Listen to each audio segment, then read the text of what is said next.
নমস্কার, মহাবুজ জ্যোতিষ চ্যানেলে আপনাদের সকলকে স্বাগত জানাই। আমি শ্রী মুখার্জি। আপনারা দেখছেন, লাইক, শেয়ার, সাবস্ক্রাইব করছেন, আপনাদের অসংখ্য ধন্যবাদ।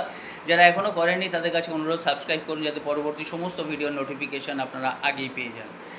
আজকের যে টপিকটা নিয়ে আলোচনা করব, 12টা রাশির মধ্যে একটা রাশি, সেই রাশির কিন্তু কনগ্র্যাচুলেশন আপনাদের জানাই। কারণ আপনাদের শত্রু, সেটা আপনাদের নিজের পরিবারে হোক, আত্মীয় স্বজনের মধ্যে হোক, পরিবেশে হোক, বা পাড়ায় হোক, বন্ধু বান্ধব, যে কোনো জায়গায় শত্রু কিচ্ছু করতে পারবে না আপনাদের কাছে এসে পুরো মাথা নত করে তাদের বাড়ি চলে যেতে হবে, হেরে যেতে হবে। এটাই হচ্ছে ভগবানের বিচার। এটা সবার ক্ষেত্রেই হয়, কিন্তু আপনাদের ক্ষেত্রে এইবার সময় শুরু হয়ে গেছে। নিশ্চয়ই বলবো, তার আগে বলি, অনলাইন অফলাইন কনসালটেন্সির জন্য যোগাযোগ করতে পারেন, আর যারা শিখতে চান তারাও যোগাযোগ করতে পারেন। রাশির নাম হচ্ছে তুলা। তা বলে আপনারা কিন্তু যেন অহংকার না হয়, যখন আসবে তখন আপনাদের ব্যক্তিগত ব্যাপার।